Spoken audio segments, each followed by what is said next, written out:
آپ سن رہے ہیں جستجو کا سفر۔ عبداللہ کو اپنے آپ پہ بھی حیرت ہوئی کہ ایسا کیا کیا ہے کہ ان جیسے لوگوں کی صحبت نصیب ہوئی۔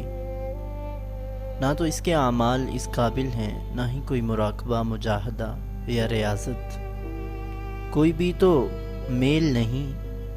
ہاں، البتہ ایسے لوگوں کا ملنا اس کی پریشانیوں، سوالات اور رونے پیٹنے کا نتیجہ ضرور ہو سکتا ہے۔ آج اسے طلب کی قدر و قیمت کا اندازہ ہوا اور معلوم ہوا کہ جب شاگرد تیار ہوتا ہے تو استاد خود بخود آ جاتا ہے۔ اظہار تشکر میں عبداللہ کے ہاتھ پھر بلند ہوئے۔ اے میرے رب، دو ڈال میرے گناہ بالکل اسی طرح جیسے میں نے دو ڈالا ہے۔ یہ خیال کہ میں نے کبھی تیری عبادت کی ہے، معاف کر دے۔ نفس کے غلام کو میرے آقا، محبت کو رسوا کروا دینے والے رب، کہ صرف تیری محبت باقی بچتی ہے اور سب فنا ہو جاتی ہیں۔ مجھ سے محبت کر، مجھے اپنا بنا لے کہ میں خود کا بھی نہ رہوں۔ مجھے لکھ دے میرے مالک، مجھے رنگ دے میرے مالک۔ میں تیرا منتظر رہوں گا۔ کمزور لوگوں کی محبت بہت مضبوط ہوتی ہے میرے اللہ، کہ ان کو بچھڑ جانے کا، پٹ جانے کا دڑکا سا لگا رہتا ہے۔ من جانا میرے ربا، من جا میرے ربا۔ اعتکاف یوں ہی گزرتا چلا گیا۔ عبداللہ کے پاس روز سوالوں کی ایک لسٹ ہوتی اور مفتی صاحب روز جوابوں سے مطمئن کرتے رہے۔ سب لوگ عبداللہ کی بحث و تکرار سے تنگ تھے سوائے ایک مفتی صاحب کے۔ نہ کبھی ٹوکا، نہ کبھی جھٹکا، کتنے ہی واہیات اور چبھتا ہوا سوال ہو، انہوں نے ہمیشہ کی طرح خندہ پیشانی سے جواب دیا۔ آج 27ویں شب تھی اور عبداللہ کا دل زور زور سے دھڑک رہا تھا۔ وہ پریشان تھا کہ کہیں تاک راتوں میں بھی وہ بغیر بخشے نہ رہ جائے۔ سوالات کی فصل پھر تیار کھڑی تھی۔ تراویح سے فارغ ہو کر اس نے اللہ سے دعا مانگی، اے اللہ، اے جبرائیل، میکائیل اور اسرافیل کے اللہ، اے آسمانوں اور زمینوں کو بغیر مثال کے پیدا کرنے والے اللہ، جن چیزوں میں لوگ بحث کرتے ہیں ان میں مجھے صحیح راہ پہ چلا۔ سب لوگ مفتی صاحب کے گرد گیڑا ڈالے بیٹھے تھے۔ عبداللہ سب کو پھلانگتا ہوا ان کے سامنے جا بیٹھا۔ ویسے تو ہمیشہ اسے بیعت سے الجھن ہی رہی، مگر آج نہ جانے کیوں اس کا دل بہت چاہ رہا تھا کہ وہ مفتی صاحب سے بیعت ہو جائے۔ تقریباً 3 سال کا عرصہ ہو گیا تھا ان کے پاس آتے جاتے۔ عبداللہ نے اشارتاً کئی بار مفتی صاحب سے اپنی خواہش ظاہر کی، مگر انہوں نے کوئی جواب نہ دیا۔ یہ بے اعتنائی اور تجاہل عارفانہ عبداللہ کو بہت گراں گزرا۔ مفتی صاحب لوگوں کو ایمان و یقین کی باتیں بتا رہے تھے، مگر عبداللہ کا دل کہیں اور تھا۔ یہ مفتی صاحب بات کیوں نہیں سمجھتے؟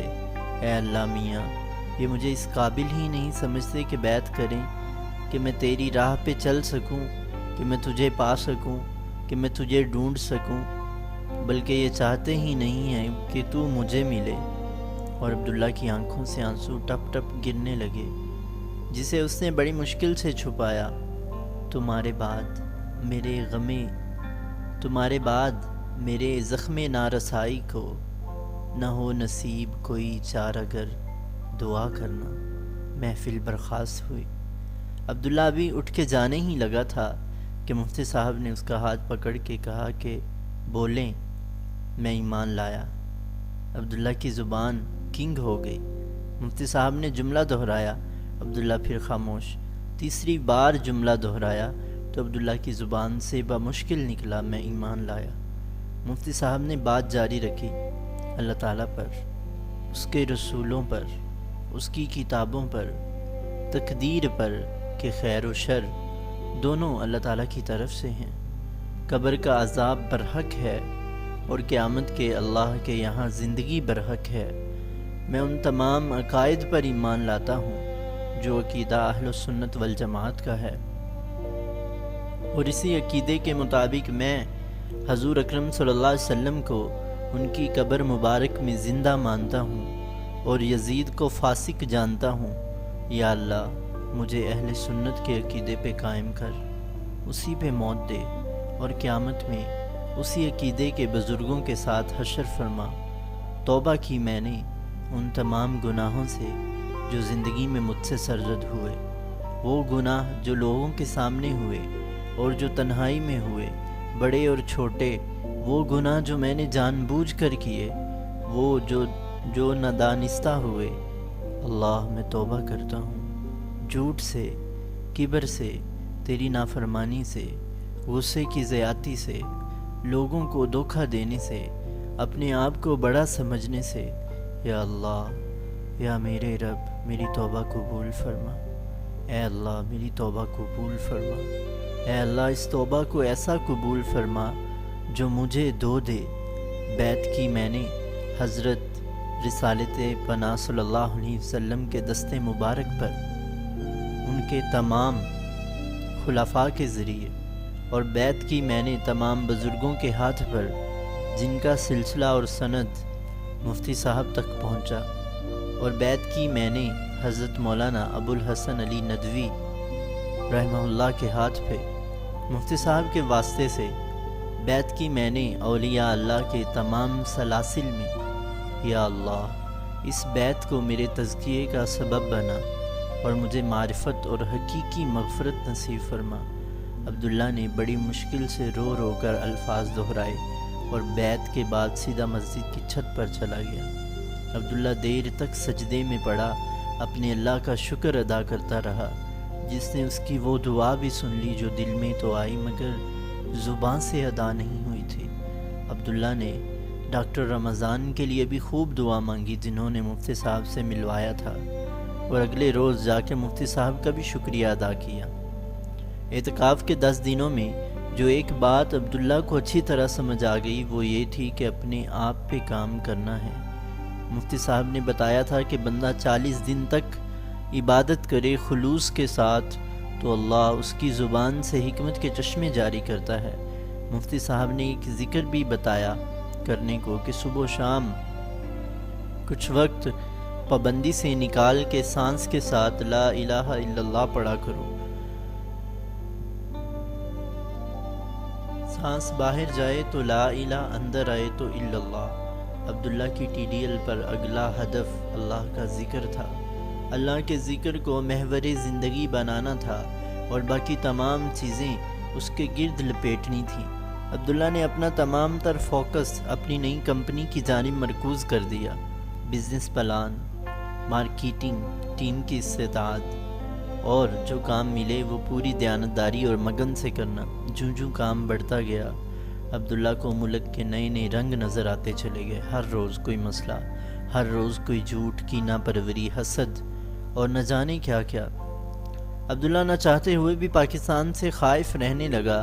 وہ راتوں کو اٹھ کر رو رو کے ملک کے لیے دعائیں کرتا اور دن بھر وہی لوگ اسے ذہنی اذیت دیتے جن کے لیے اس نے رات دعا کی تھی۔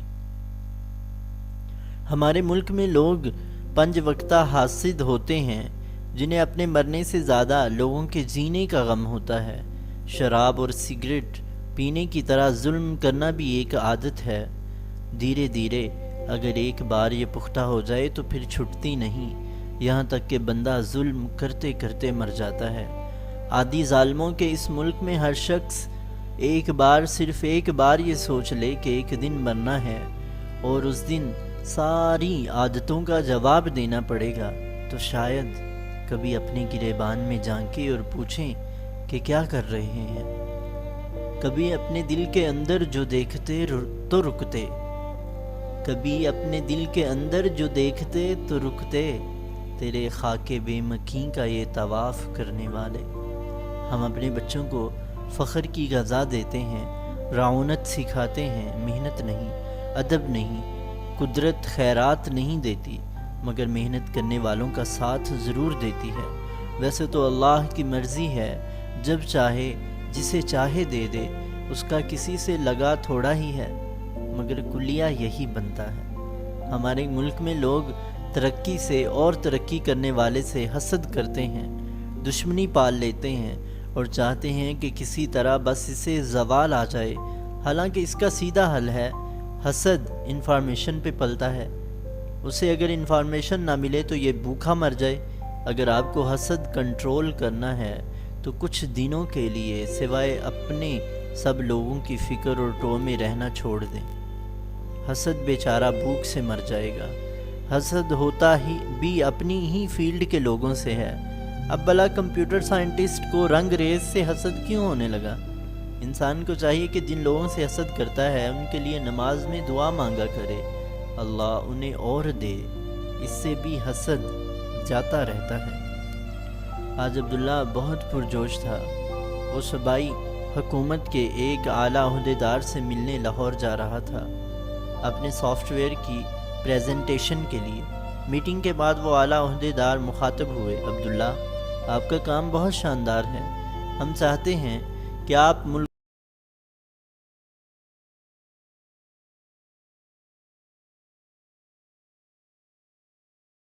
چاہتا ہوں۔ عہدیدار صاحب گویا ہوئے، وہ یہ کہ کام فی سبیل اللہ کرنا ہوگا، پیسے کوئی نہیں ملیں گے، حب الوطنی کا جذبہ یہی تقاضا کرتا ہے۔ عبداللہ نے بات سنی اور ہنستے ہوئے کہنے لگا کہ جناب میں اپنا ہوم ورک کر کے آتا ہوں۔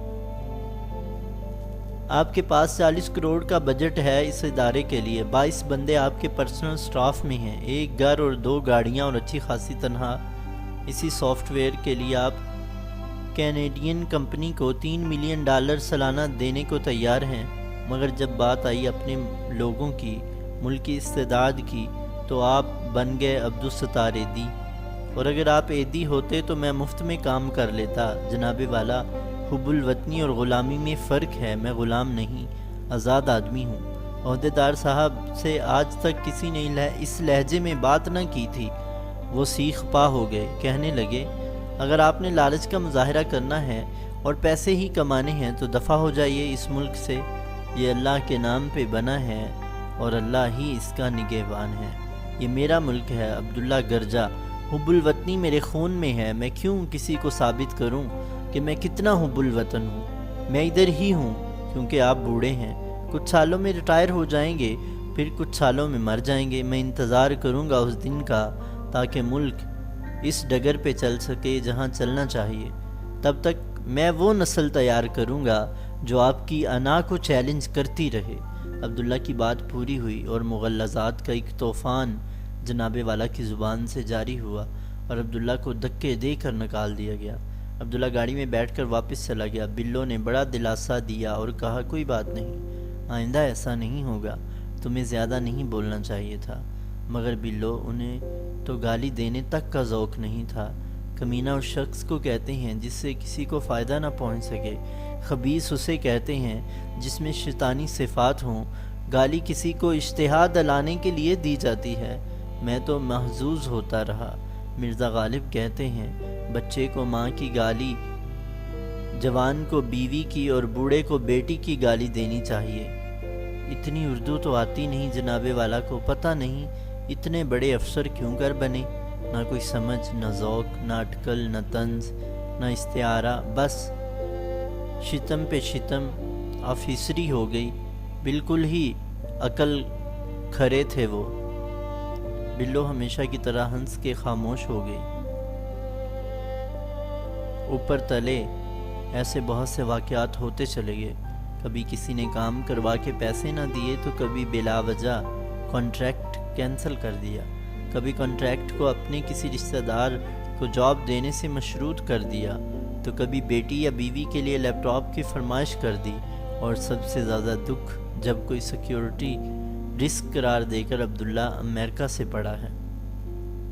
عبداللہ ایک دن بلو سے کہنے لگا کہ بعض امیر شخص کو مارنے کے لیے گولی کی ضرورت تھوڑا ہی ہوتی ہے، ہمارے معاشرے میں وہ روز مرتا ہے، اور بعض امیر وہ ہوتا ہے جس کی آنکھ دل بن جائے اور دل آنکھ، نہ ہی وقت کوئی زخم برتا ہے نہ ہی کوئی اذیت بلائی جاتی ہے۔ ہاں اگر کسی کی یادداشت کمزور پڑ جائے تو اور بات ہے۔ بلو تو دیکھنا یہ سب لوگ ایک دن آئیں گے میرا سافٹ ویئر خریدنے۔ اللہ مظلومیت کے نشانات کو باقی رکھتا ہے۔ آج تک ظہر و عصر میں قرآن کی تلاوت آہستہ آواز میں ہوتی ہے، آج تک صفا مروہ کے بیچ میں لوگ بھاگتے ہیں، ان لوگوں کو میرا صبر پڑ جائے گا۔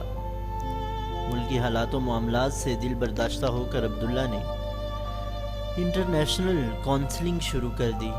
آئیڈیا یہ تھا کہ سال میں 3 ماہ باہر کام کرے گا اوسطاً، اور باقی 9 ماہ ملک میں جو چاہے کرے۔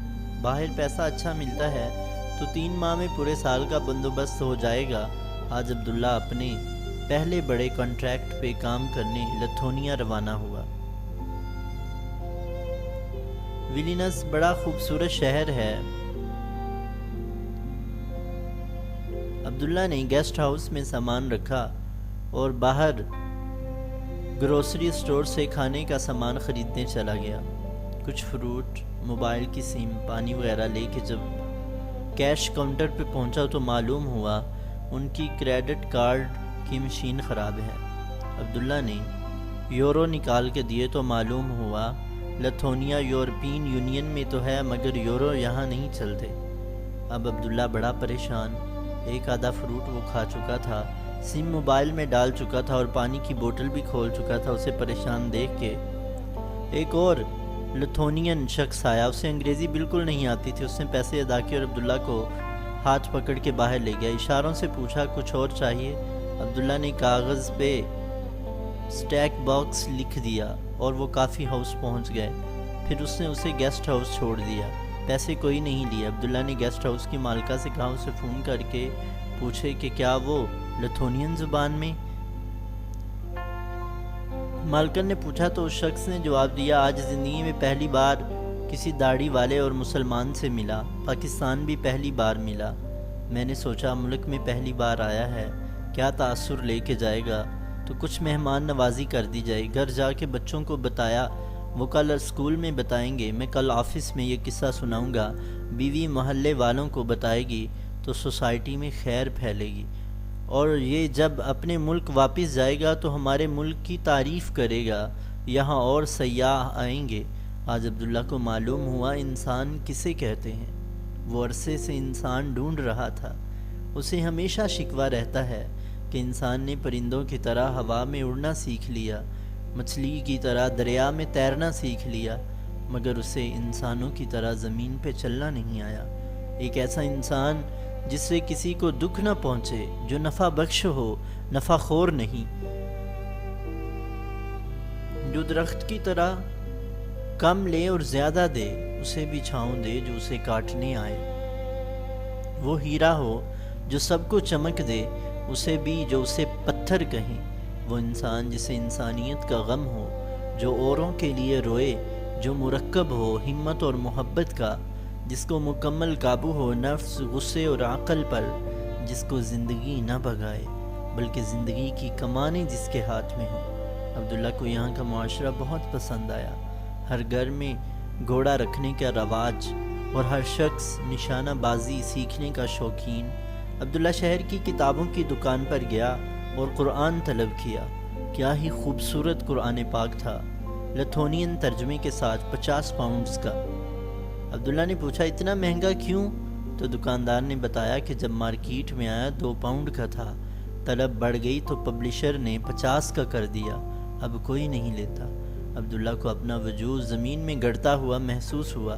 اگلے دن عبداللہ شہر کے مشہور میوزیم میں گیا تو شو کیس میں ٹوپی، قرآن، جائے نماز، تسبیح اور وضو کا لوٹا دیکھا۔ پوچھنے پر معلوم ہوا جب ویلنیوس پر کچھ 100 سال پہلے حملہ ہوا تھا تو انہوں نے عرب فوجوں کو یہاں بلایا تھا دفاع کے لیے، یہ ان کی باقیات ہیں۔ عبداللہ کو جستجو ہوئی کہ وہ لوگ آئے ہوں گے تو رہے ہوں گے، شادیاں ہوں گی۔ آخر ڈھونڈتے ڈانڈتے وہ ایک قریبی شہر پہنچ گیا جو ان عرب مجاہدوں کی زیارات میں سے تھا۔ وہاں لوگوں کو اسلام تک کا پتہ نہیں تھا۔ ایک بوڑھی عورت کے ہاتھ میں تسبیح دیکھ کر عبداللہ نے پوچھا یہ کیا ہے؟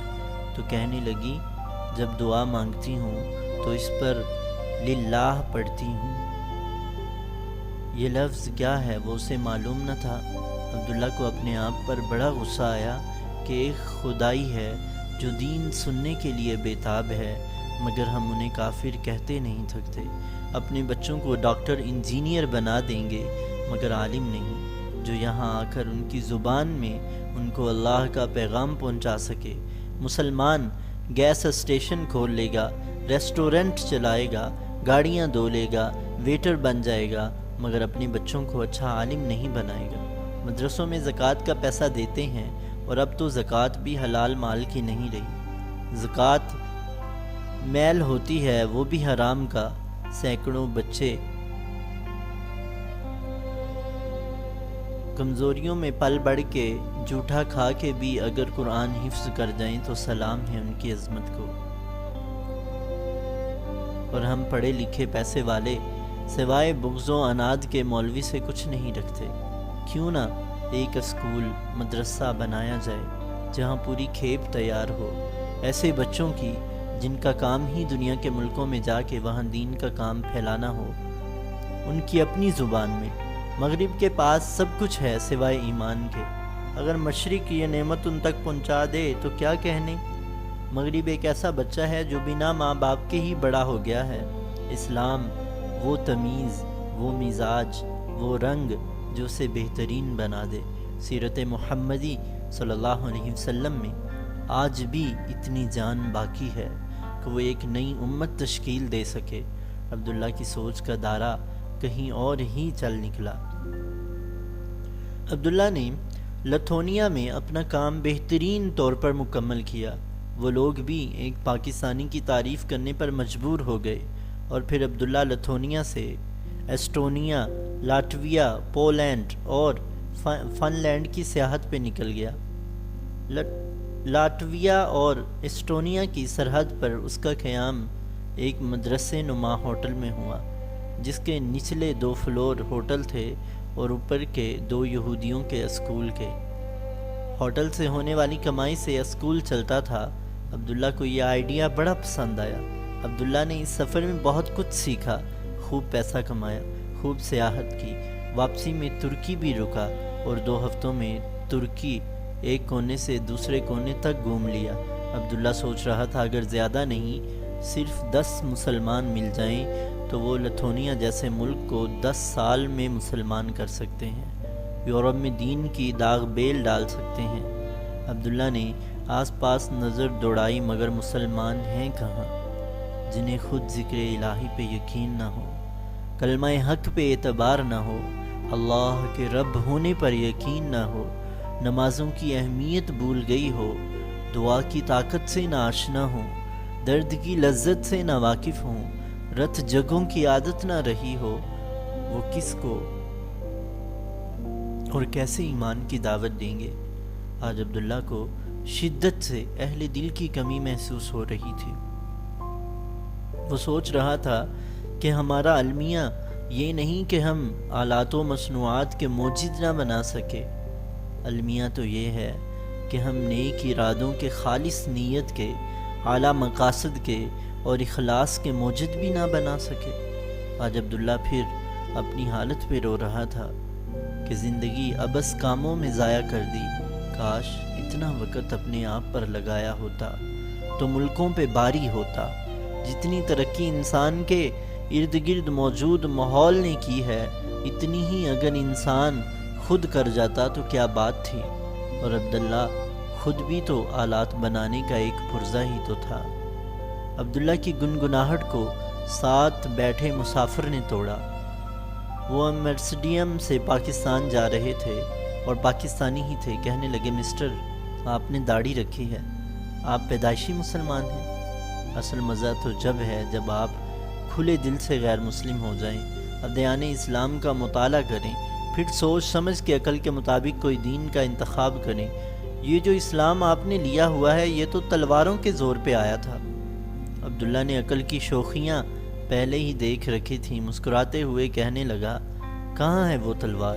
وہ لا دے مجھے، میں اس کا منہ چوم لوں، اسی کے زور سے یہ بندہ مسلمان تو ہوا، جہنم کی آگ سے تو بچا۔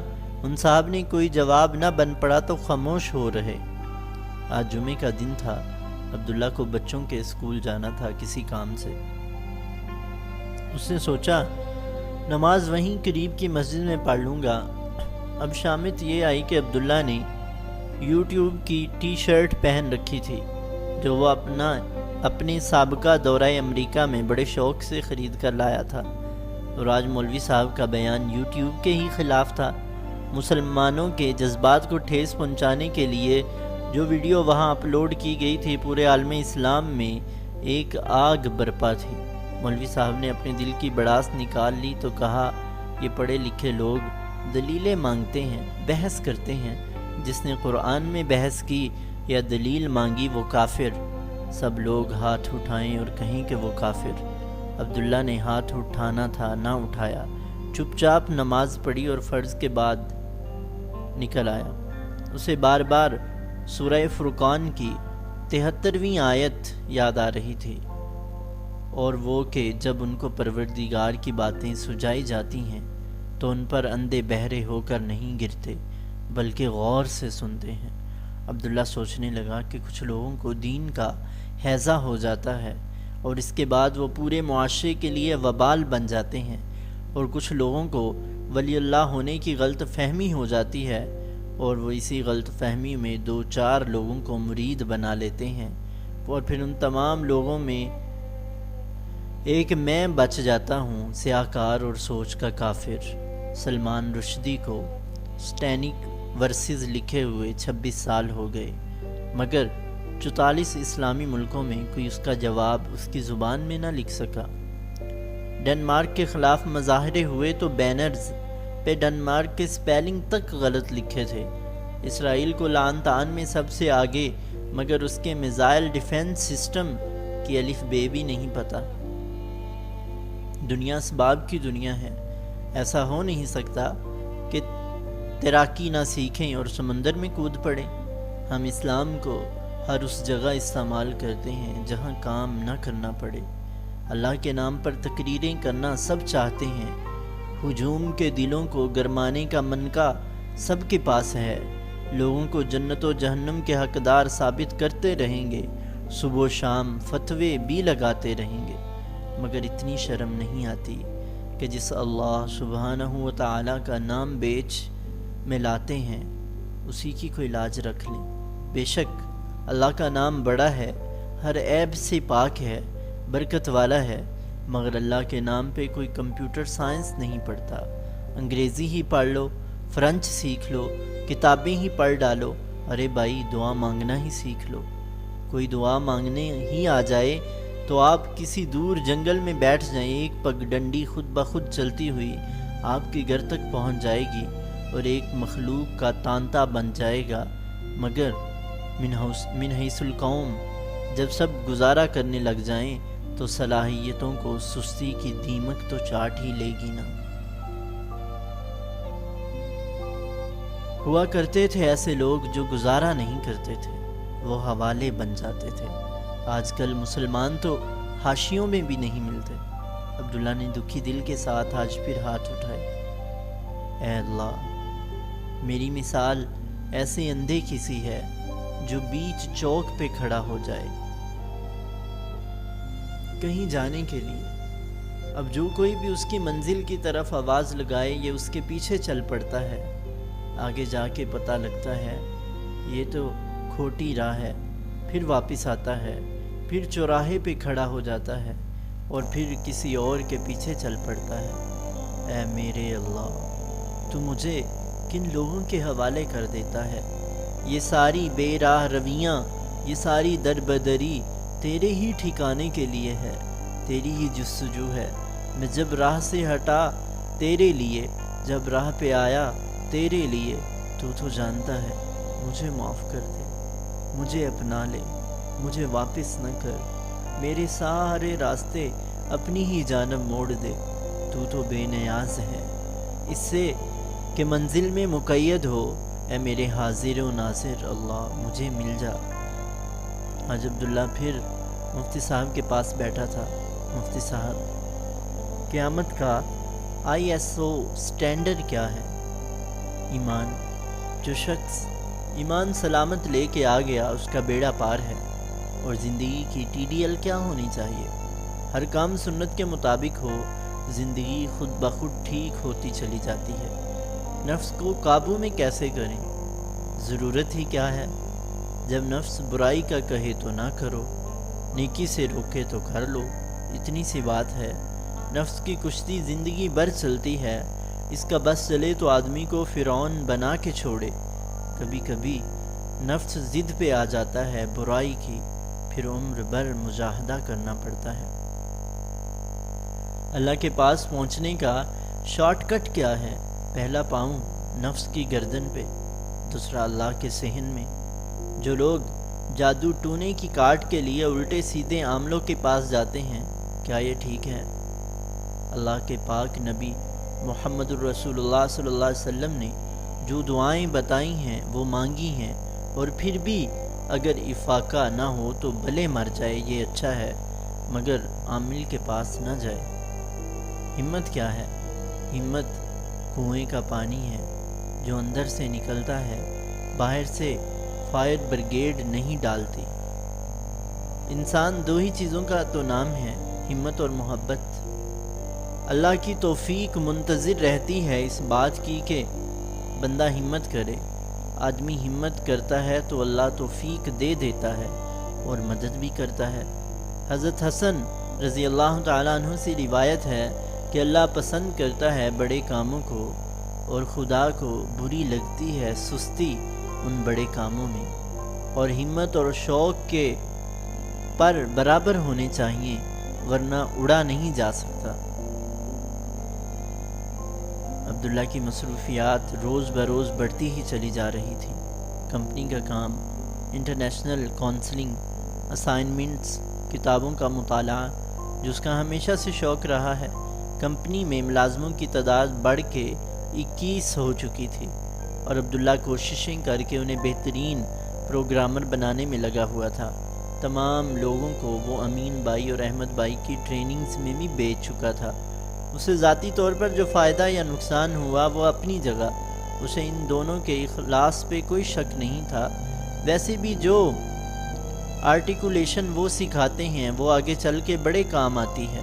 مثلاً عبداللہ کو اپنے اندر موجود میں کا پتہ اسی ویژن کی آرٹیکولیشن کے بعد لگا۔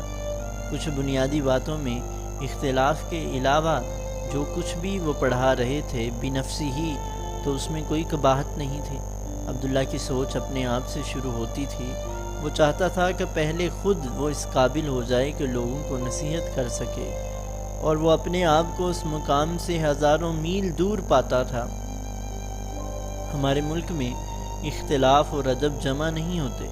جب کسی سے محبت ہوتی ہے یا کسی کے معتقد ہوتے ہیں تو اسے نبوت سے بس ایک آدھ انچ ہی نیچے لے جا کے چھوڑتے ہیں، اور کسی سے اختلاف ہو جائے تو کافر بنا کے بھی چین نہیں آتا۔ ان تمام مصروفیات کے باوجود عبداللہ نے اپنے ذکر پہ توجہ رکھی ہوئی تھی۔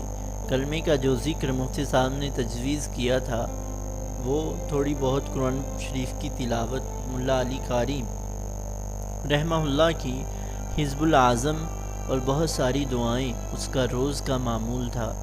خصوصاً تہجد کے وقت، فجر کے بعد اور عصر کے بعد کے اوقات وہ فون تک نہ اٹھاتا تھا۔ وہ سجدے میں دیر تک پڑا دعائیں مانگتا رہتا۔ عبداللہ کو مسنون دعائیں بہت پسند تھیں۔ وہ کہتا تھا کہ ان دعاؤں نے قبولیت کے راستے دیکھے ہوتے ہیں۔ بندے کے دو ہی تو کام ہوتے ہیں، علم حاصل کرنا اور اللہ کو یاد کرنا۔ عمر گزری ہے تیری یاد کا نشہ کرتے، عمر گزری ہے تیری یاد کا نشہ کرتے، اب تیرا ذکر نہ چھیڑیں تو بدن ٹوٹتا ہے۔ آج رات عبداللہ نے پھر دعا مانگی، اے اللہ تو مکمل ہے، تیری ذات، تیری صفات، تیری قدرت، تیرا رحم، تیرا کرم، تیری عطا، تیرا فضل، تیری قدرت، تیری جنت، تیری محبت، تیری بادشاہت، تیرا عروج، تو مکمل ہے۔ میرے اللہ، ایک چیز جو نامکمل رہ گئی ہے وہ ہے تیرا اور میرا تعلق۔ تیری طرف سے کرم کی عنایات، مجھ سے شکر ہی ادا نہیں ہو پاتا۔ تیرا فضل، میرے گناہ، تیرا رحم، میری سرکشی، تیری محبت، میری لاپرواہی، یہ تعلق ون سائیڈڈ لگتا ہے۔ میرے اللہ اسے بھی مکمل کر دے۔ کہ میں بندگی کا حق ادا کر سکوں۔ میری تجھ سے جو بھی ٹوٹی پھوٹی محبت کا جھوٹا سچا دعویٰ ہے، اسے مکمل کر دے میرے ربا۔ او رب، او سننے والے، او کمزوروں پہ اپنا خاص فضل کرنے والے، مجھے تکمیل دے دے، مجھے ادھورا نہ چھوڑیو، مجھے کامل کر دے، آمین۔